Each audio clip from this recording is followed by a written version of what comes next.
Pharmaceutical Processing, in conjunction with INTERPHEX 2016, presents INTERPHEX Live.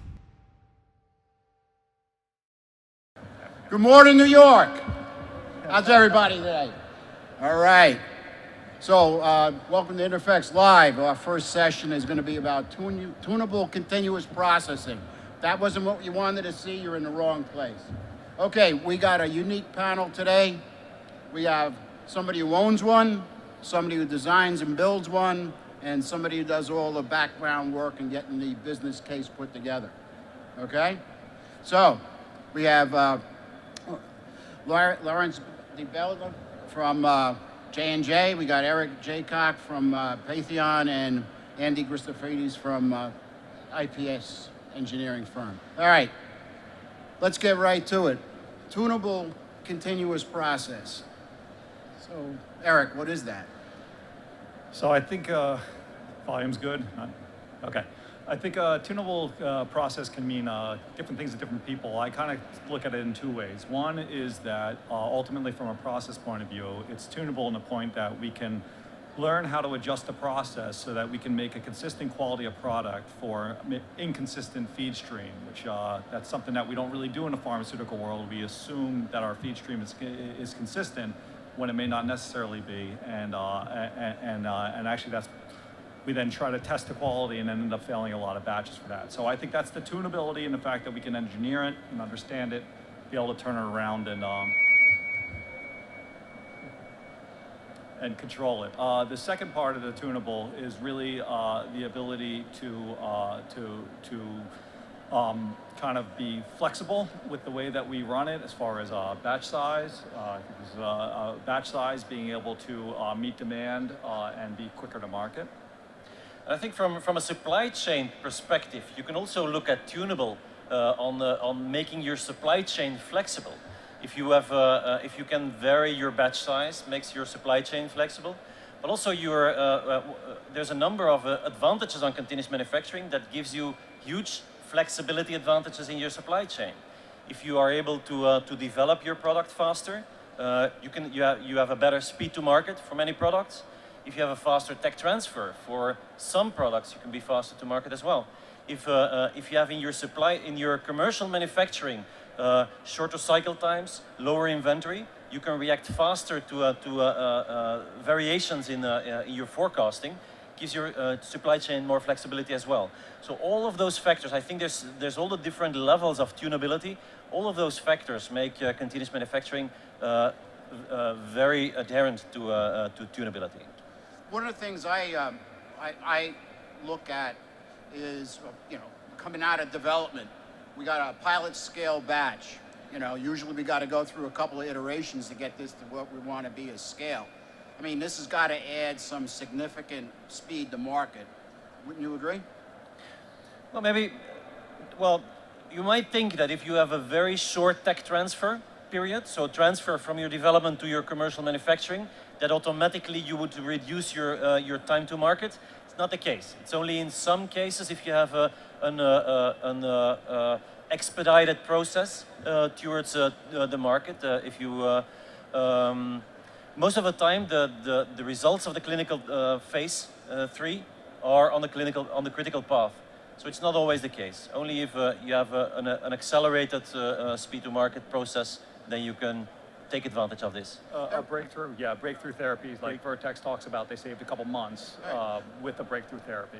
Well, Eric, let me ask you this. I mean, there's scale out, and then there's scale up, and then there's continuous. Mm-hmm.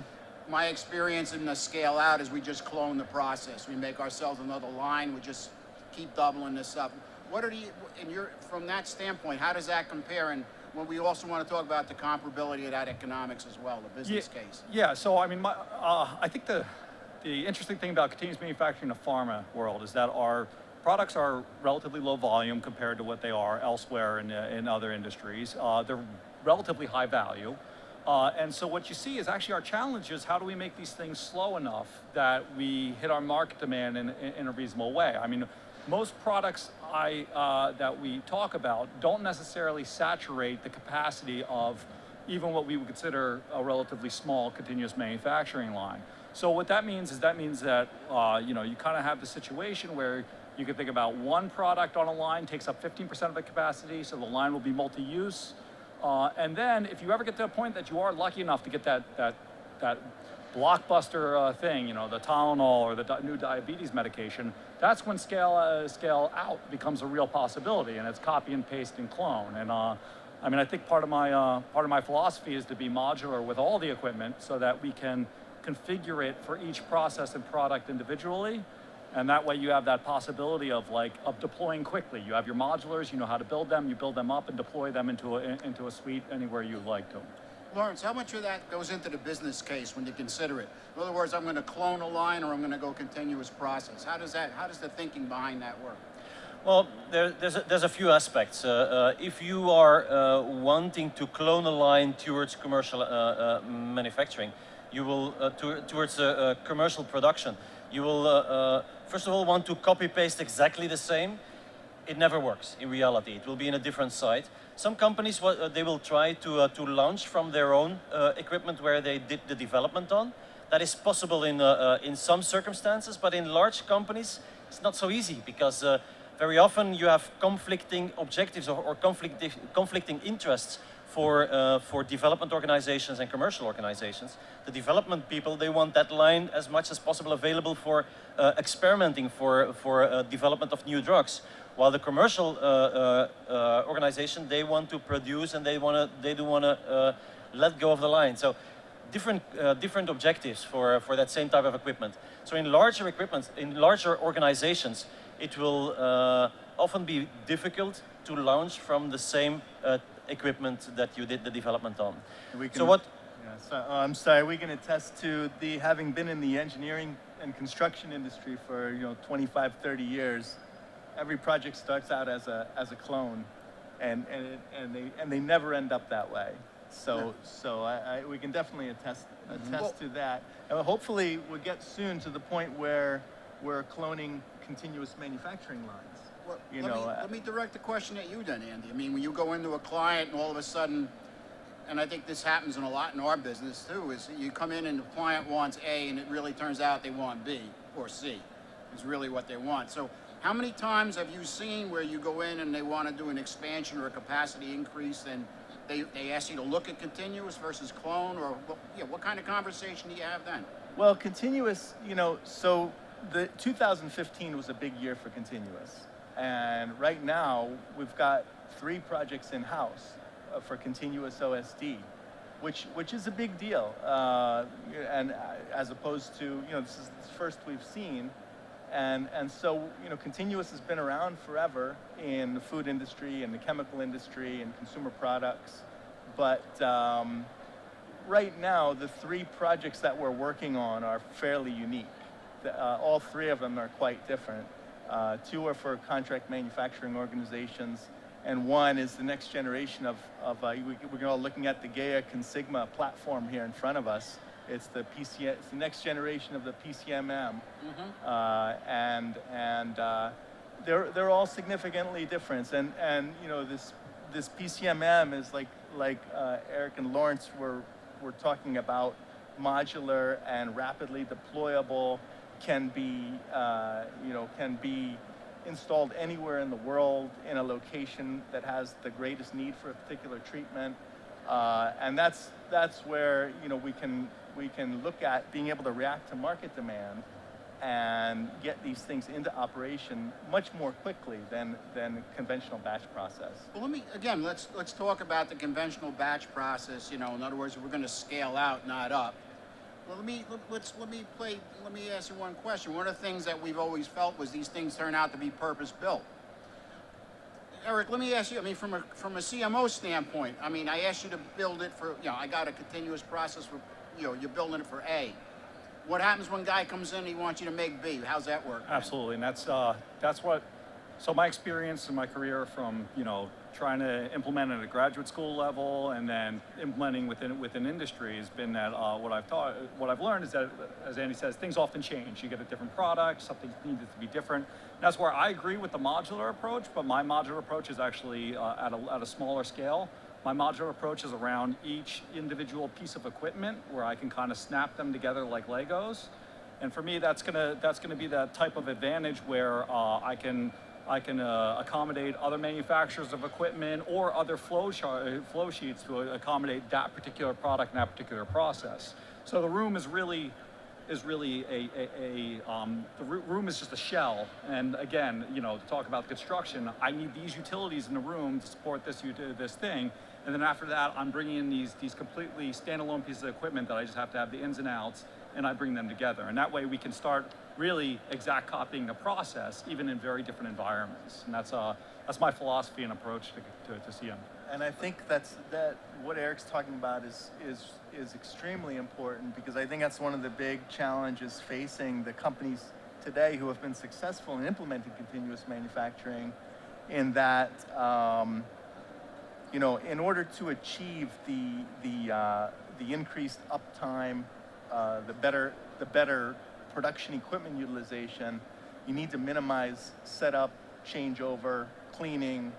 You need to minimize that time between production campaigns, and that's something that hasn't gone particularly well, I think, yet.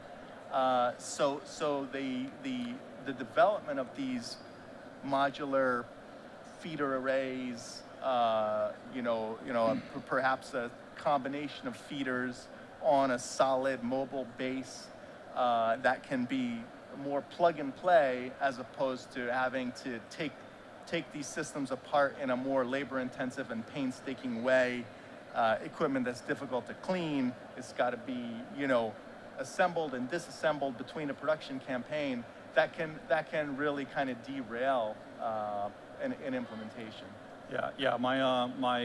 The business cases I have been exposed to, I've seen that your equipment costs 15 to 30% of your total investment in the facility, right? And so if that, you know, when you're depreciating the cost of the whole thing, and that means that, you know, if you can spend an extra 10% and have, you know, a lot of backup equipment that you can roll in, then you can keep your facility at a high level of utilization, which is where all of your money went, not just your equipment. So it's a matter of how you think about utilization of equipment versus capital that you put into the facility. You know, we're spending a lot of time on the hardware, and I think one of the things I think we got to touch on is some of the software, and I'm talking about the peopleware. Lawrence, I mean, bottom line is, in a lot of cases, if you're going to go to continuous process, or even if you're going to go to a, you know, you got to remember, in continuous process avails itself of, if you're red hot on the QBD trail and you're doing the design space, you know, you kind of already set yourself up for that. But let me ask you a simple question. Guy wants to get into continuous process. I mean, what do you look at from a business side as far as, do I have the right people, do I have the right systems, do I have the right quality systems? What's been your experience there? Well, I think there's a difference between the initial state and the long-term vision. The initial state, there you need to build up a lot of knowledge, new knowledge that is not present in the company yet, on the models, on PAT, on statistical approach of how you handle your batches, how are you going to do your sampling, the first setup of your first continuous manufacturing processes and the first filings. So that's one type of knowledge that you need to get in-house, and it's knowledge that you need to build. But over time, you need to realize that you'll have to have a different set of workforce in your organization that is a lot better capable of handling statistics and the more complex way of a higher level of control and automation. One example, the operators of today in a normal batch process, the typical operator knows their press very well, but the press operator doesn't typically always operate a granulator. While in a continuous process, you have one person needing to do the whole thing. So you need operators to be multifunctional, to need to know all the processes, and to be able to handle the outcome of chemometrical tables of PAT. They need to understand what a PAT tool does. They need to understand more complex automation. So it's a different type of set of capabilities that you need with operators as well. As well with the process engineers, as well with the people that need to do the maintenance of chemometrical models, etc. So you're the workforce that you will need to take into account that you will need to hire those people or train a lot of people in-house to get there, which is quite a big investment as well. Yeah, so in my career, I've really begun to appreciate that a lot of times the challenges of a particular thing are also its strengths, right? And this is one of those cases where it is absolutely a challenge, and it's a sea change in thinking and how we do things in pharma to go to continuous manufacturing. So it's a cultural change, it's a people, and it's a training change. But at the same time, one of the coolest things in my career is that I get together in these rooms and I talk to people from quality and I talk to people from facilities, and I bring together people and we start talking about the process. And this is the first time in these people's careers, which are much longer than mine, they say, hey, you know, this is really great. This is the first time we actually sat down and talked about this like it was one thing, that we weren't in our thing. So it's that opportunity that's there that we can kind of get on the same page around one approach that's very strong, that's very, you know, chemical, you know, a petroleum type industry, means that we're probably going to have maybe less people need to have their hands in the pot, but they're probably going to have to be higher skilled and a little bit more in-depth thinking. And it's a sea change and a challenge for the pharma industry. Andy, let me ask you this. So we're talking about a different mindset, you know, definitely from, you know, it's not going to be business as usual, God bless you. And I'm thinking one of the other things is change out. I mean, from an engineering standpoint, you know, I'm listening to what Eric said, I'm listening to what, but it seems to me I might be having if I want to make it more than a one-trick pony, sounds to me like I got to engineer in a lot of stuff to change here. Well, it's a challenge for engineering firms as well. I mean, certainly, you know, we cut our teeth on capital project execution, and we need to approach continuous job in a different way.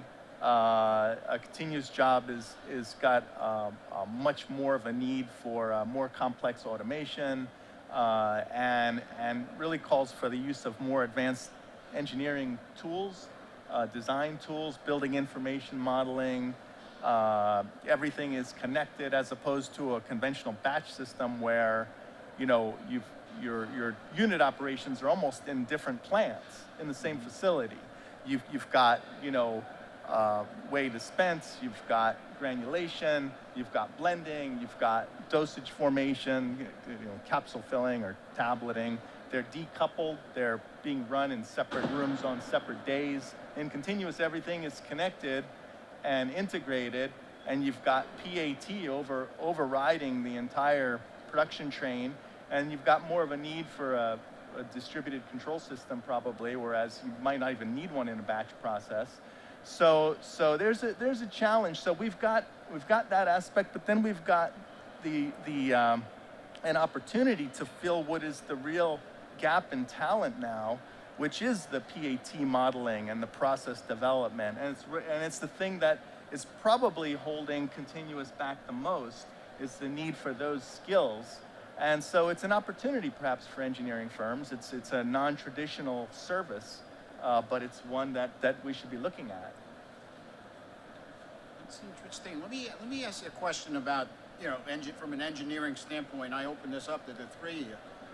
You know, I've seen a lot of these where they're hybrid systems, and I'm not so sure, you know, one would actually say, well, that's definitely a continuous process. I mean, so where, you know, when does it start? You know, when does it start walking like a duck and quacking like a duck? You know, I'm a little lost there. Yeah. Why don't we look at from the hardware and engineering, then we'll talk about the business sense, all right? Yeah. So there's a lot of confusion about this in the literature. I just read an article the other day that said continuous manufacturing isn't unless you run 24/7, 50 weeks in a year, right? And you know, that's like continuous processing, and that's a pretty vague definition. That's what people target because they want to have that much uptime in their year for their capital equipment. But even that, a lot of chemical plants run 2-3 years before a shutdown, right? It's kind of arbitrary to say it's a year. If I only have a month worth of runtime, I have a month. I only have a week, I have a week. And then you have the point that you're talking about, whether or not your process is in a steady state or whether or not it's a mini batch process, you know? And within that, I mean, there's certainly advantages and disadvantages of going one way or the other. My preference is to make things continuous, steady state wise as much as possible because it does bring you a lot of advantages, but for some things, it just may not be possible because of the physics. Things like coding, it's hard to do continuously because residence time is so important, you have a random mixing. So I think it's one of those things that we got to be careful, especially early on, not to throw the baby out with the bathwater and take anything too you know, this is the gospel type thing. Lawrence, so, I mean, at J&J, so is it really, you turn it on, turn off the lights, go home, and tomorrow you come back to a mountain of product? I mean, No, not really. what's- There's a few aspects. Well, first of all, the difference between real continuous and incorporating mini batches, from a business case perspective, not so much of a difference. Because the benefits that you get in the three different stages of your life cycle, they're the same. So for you will have a faster development if you work with mini batches or with one continuous operation. Doesn't make a difference. The most important is that you can do a faster development. That's where you get your benefits from. That you can do it with less APIs. So you have your tunability in your process. You can switch it on and off and change the parameters. That's where you get your benefits for the development portion. In a tech transfer portion, you want to get rid of the upscaling. If you do that with mini batches in a row or continuous, it doesn't really make a difference. And then in your commercial manufacturing, also there you want to have all your unit operations connected to each other, so you don't have those intermediate phases. You don't have batch record release in between. You don't have material standing around and waiting to be released. So everything connected to each other. That's what reduces your cycle time, brings a lot of the benefits. Also, less people involved. If you can do that in one machine on a shorter area, on a smaller area. And then also, if you have a smaller volume in that equipment, you can improve your yields. So if you have a high API cost, that's also a big part of the benefits. Of course, besides the fact that you continuously measure your quality and that you have better control and knowledge on your process. Well, to me, you know, things go wrong at startup and at the shutdown, and I think continuous process from that alone is gonna be a boom. I have another question. I mean, larger firms, and I direct this at the group in general. Larger firms have policies in place. In other words, we know what our lines do, so the answer is every time you develop a product, you're not supposed to start from ground zero. You're supposed to you develop a product with the intent to put it in the target line at a target site. So, you know, then there's like a J&J, have you come to let's start with that. At J&J, is that resulting in a policy of how you make oral solids from here on out, or? Well, we have a very clear and strong deployment strategy on how we started to do development of continuous manufacturing and how we are going to do the development in the future. And it's not all the same. We have a transition. We first had a feasibility period where Eric played an important role as well. A feasibility period where we tested all the different types of equipment that was out there, selected the types of processes that would be the best fit for the products that we had. We selected the number of products where we would focus on to start building knowledge. Then we built a few lines focusing on one product only to gather and collect knowledge and to do a conversion from batch to continuous, to learn as much as possible of a product where we have already a lot of information on. And then we switched into a platform approach where all the products would be developed from early stage on a continuous manufacturing line, which is a different way of working.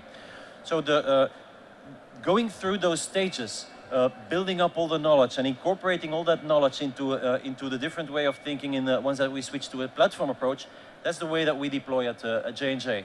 We think it's for us the smartest way because like this we don't have the hot breath of a launch in the back of our neck for the first products to build up the type of knowledge where you still have a lot of uncertainty if the regulators will go along, etc. And you're not so certain of the timeline if you go for the first product being an NPI. Okay. All right. So let me just, do you launch a batch-wise process and then you go back in and you change up to a continuous? What we did was we took a few marketed products that were on the market already and converted those from batch to continuous manufacturing. I got you. So from a technical point of view, what I've learned is that we find that the continuous process is actually more robust and more reliable than its batch counterpart. Absolutely. What we've seen out of it, research that's been done at Rutgers and as well as what's been reported by Eli Lilly and somewhat from Pfizer, that like we can basically get away with a lot more indirect compression we take formulations that were meant for roller compaction and they convert them to direct compression and get better results out of it. So from a technical point of view, I think that I think there's very little doubt about which is easiest to develop on, which is more effective to develop on. I think from a, what markets you're going to serve, business point of view, and then, and then also about like what the risk is to your entire choice to filing is really what we're talking about now. Now, what I've seen is that it's been so strongly supported by the FDA and EMA that that's not an obstacle. Rest of the world, that's still kind of in play going on. Well, FDA has always kind of been out the batch size is what you define. Yep. They've come out a couple of times. But let's get back to this, the technology and the modular. So if one was to take a vote on if you're going to make an oral solid dosage form and it involves densification, which 95% of everything does, all right, instead of a direct blend. So from an engineering standpoint, what's the densification process that customarily what's the most common that you see? Well, roller compaction. Roller compaction. I mean, yeah, which is already a continuous process. So it fits well, just downstream of, loss and weight feeders and a continuous mixer into a roller compactor. Thank you. And then from there, you down to perhaps some lubricant addition and a downstream tablet press or even encapsulation.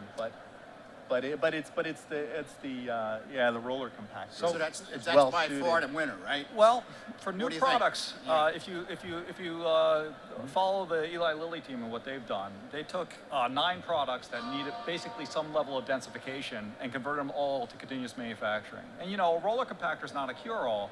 If you have a really low density, you're not going to get it in the nip region either.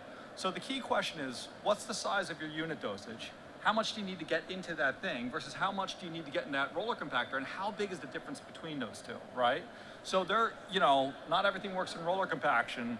So if DC takes up 90% of the volume from roller compaction, which is what the Lilly team's reporting, that last 10% may not do so well in roller compaction anyway. It may be appropriate for wet granulation.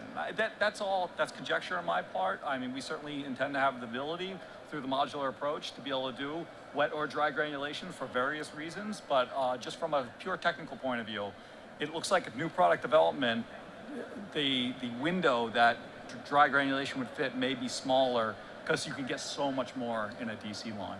And I think from a strategy position, it's very important as an organization to make the choice if you want to install a line that is as flexible as possible to absorb many of your products in your portfolio, or to focus on a subset of your portfolio and focus on one technology.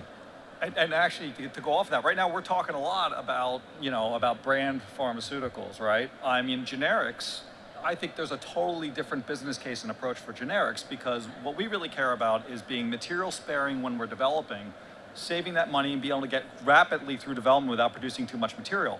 Generics, their material costs don't really matter. It's really time and people.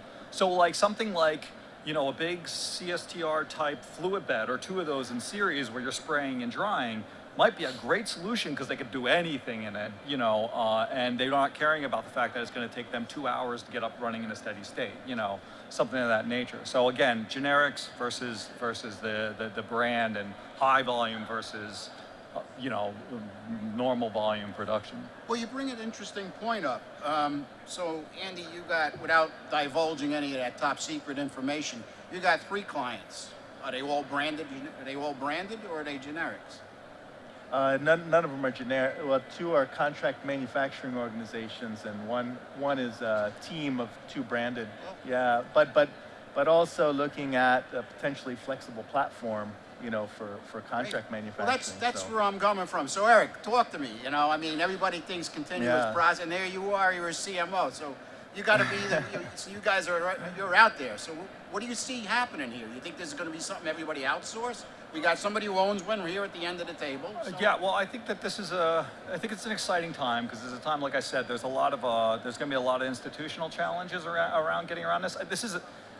if you go to Wikipedia and look up disruptive innovation, that this very much fits what it is, and it's really interesting because a lot of what we have set up culturally today is about batch, right? The word batch. I mean, the number one question I'm asked is somebody who does continuous engineering, what's a batch? You know, like, which, you know, that's not so critical to the process quality. So I think that certainly there's going to be a need. 80% of Patheon's clients are small to mid size. They, you know, for them, if I can bring them advantages by doing it small, by going continuous, it's great for them. They would never be able to do that. The big houses, if they're going to invest in that and go through the pain of growth, then that's great for them, and they'll be able to develop too. And I'm sure there'll be some larger firms that decide that, you know, if somebody's able to do it efficiently, they're interested in that as a business offering as well. Was that one of the considerations at J&J? I mean, obviously you grew it, it was in-house with collaboration, of course, but was it ever thought to just outsource it? Or? Well, outsourcing is very interesting as a concept still, I think, because just think about how this will evolve for most companies. I think most companies, they are now trying out a few products. They're buying one, either an R&D line or a small commercial line, and they want to start off with one product.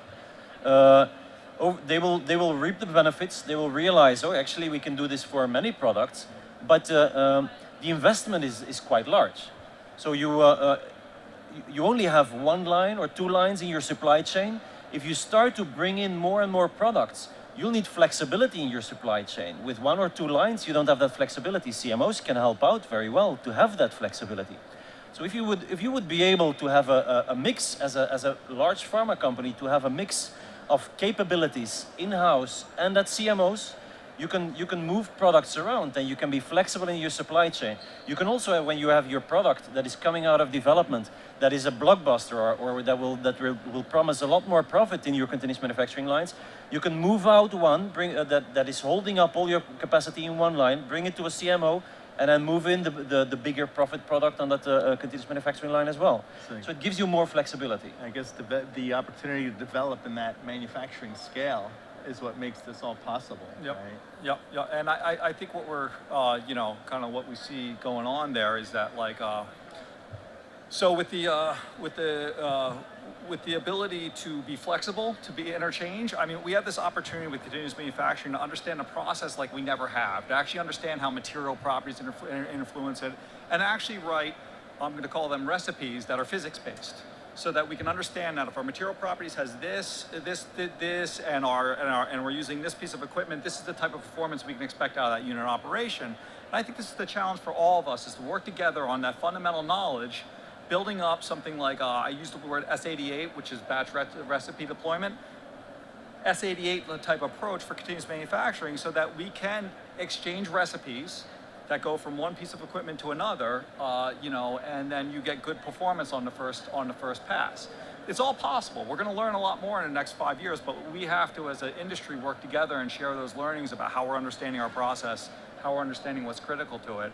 And then that's kind of the greenfield I see in the future, where it's not, I need to do a whole process development at this other site. It's give them our recipe, give them the physics behind it, they do a thing, they run a validation lot, and then they're ready to run.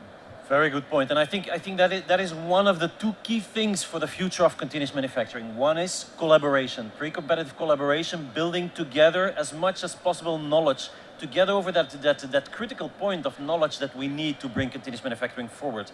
And I see that happening all the time, everywhere. All big pharma companies and industry, universities, everybody's working together to build that knowledge. But we're at a starting point, and we can do a lot better still, and we need to cluster together to partner in this. That's one point. Second point is harmonization. As we were explaining, there's you were talking about cloning equipment. I think cloning equipment within one company, that can give advantages. But imagine that if all equipment on continuous manufacturing is harmonized, and processes can be moving from one type of equipment to the other without a lot of effort, and the knowledge is there to do that transferring from one type of equipment to the other. That is what would become what would make continuous manufacturing in the future very powerful, because like this you can relatively easy move products to CMOs, or you can have different types of equipment in your network without having all those difficulties to overcome in a tech transfer. Let me ask you another question, and this is more, what's the NU? We talked about the densification aspect. What's the dosage form look like? What is it usually? So, I mean, what we do in batch, we can do in continuous. Certainly, I mean, what our plan again around the modularity is to be either do tablets or capsules, you know, and again, I expect them to be, I expect an encapsulator to be just as more capable in the continuous world as it would be for the batch world. Now, and then there's, you know, I'm having conversations with other people about other places that continuous can invade in pharma. Sterols, I think there's a huge opportunity. I just had a conversation about that this morning. You know, what do you call it? Soft gels. Soft gels are, you know, the end form of a soft gel is a continuous process. We just need to do the upstream part of that, you know, and I think even, it's not my expertise, but even in the biologics. Yeah, soft gel, that's a 24-hour, that's a 24/7 gig. I mean, once you start them, you don't stop. Yep. I think it's continuous process by, you know, happens to be by happenstance. Yeah, exactly. Yeah.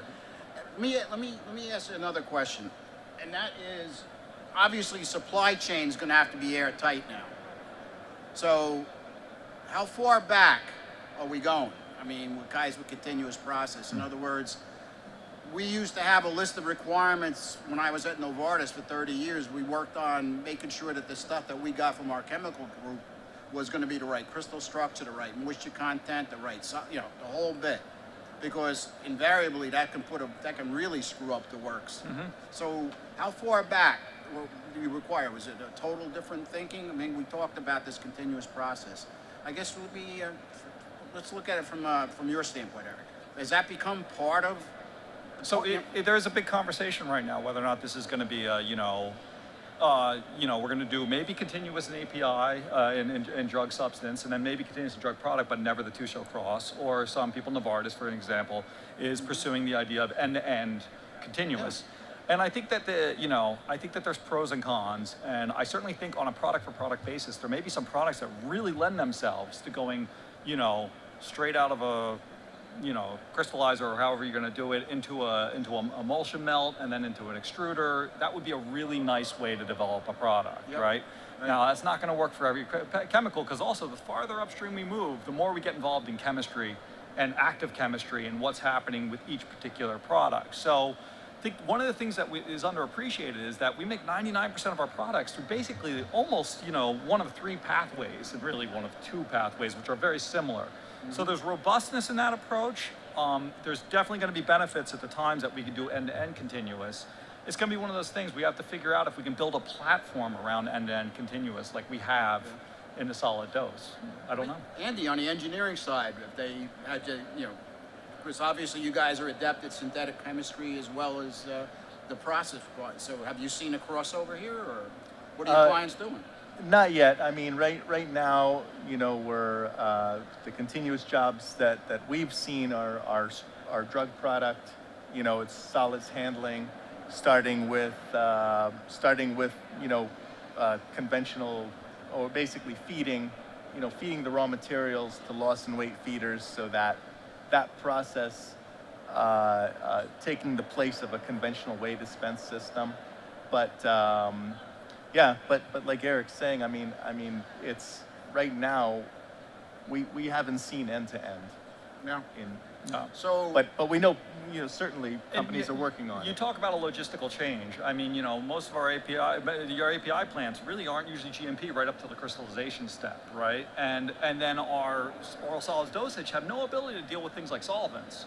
Right? So right now, you know, again, I'm not saying it's not possible. I'm just saying that that's even a bigger hurdle, because that really would be a greenfield type situation. Well, you know, it's the after crystallization or a particle control, or that's always been something that's banged back and forth. That's a pharma process, a chemical process.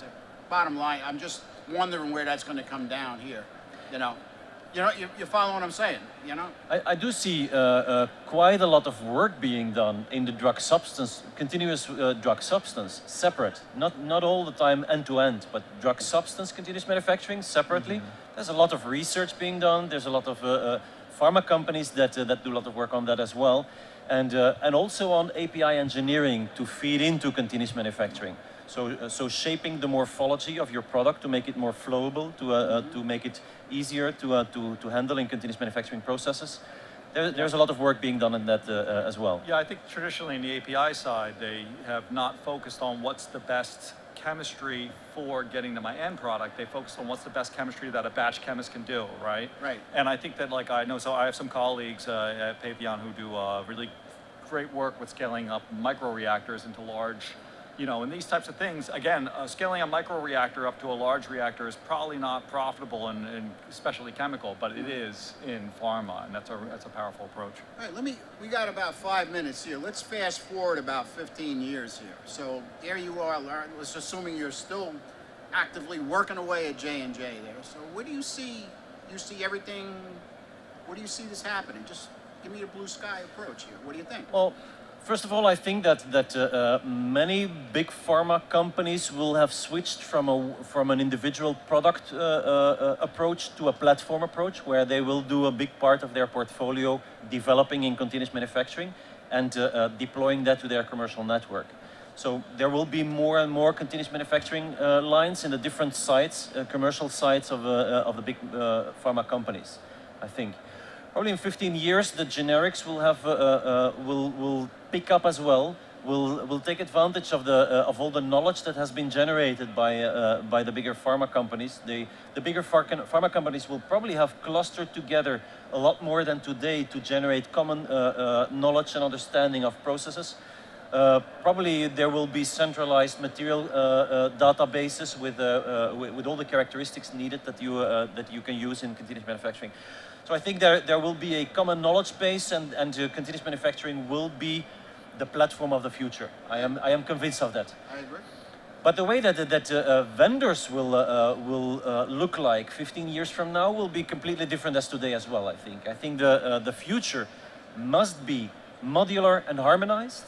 I am sure that we will evolve to a world where unit operations are interchangeable with standardized interfaces, hardware and software, with a flexible way of software platforms that can be used on those lines, and that we have minimum requirements that are met for all of those unit operations of all the different vendors, and that they are building that in a standardized way, because pilotizing over and over again on those different lines, that is not viable for the future.